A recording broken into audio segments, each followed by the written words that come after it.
partie qui est présentation du projet, en quoi consiste le projet et en quoi il va servir.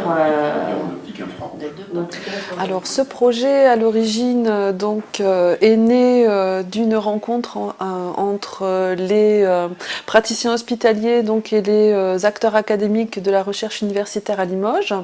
Donc le besoin exprimé par les équipes médicales qui s'occupent de suivi physique de réhabilitation au sein du CHU et notamment dans l'annexe Rebérol du CHU.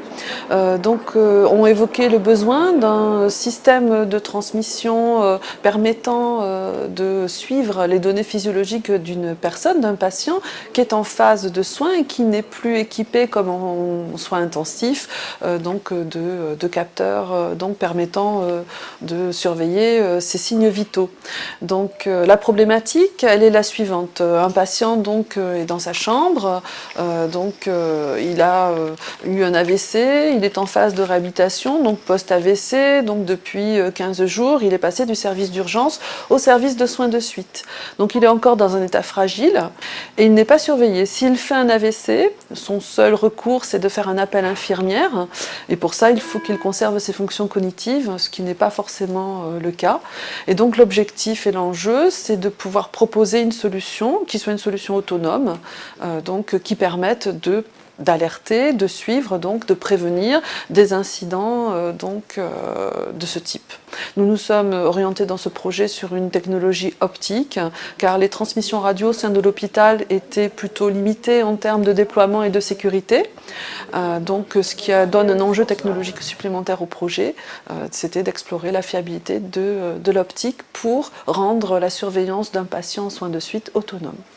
Le choix de la constitution du consortium, elle est pour des raisons évidentes de pluridisciplinarité pour un tel projet, puisque les verrous sont à la fois technologiques, sont à la fois scientifiques, sont à la fois médicaux, sont à la fois aussi également éthiques au sein de l'hôpital, pour être sûr que ce type de moyens permettra réellement d'être efficace.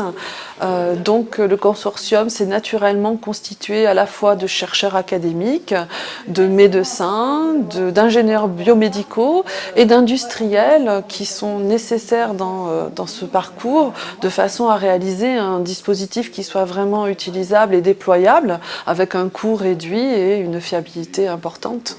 Alors si on a pu démarrer ce projet, c'est grâce au soutien de l'Europe via bien évidemment des fonds spécifiques qui sont donnés à la région Limousin.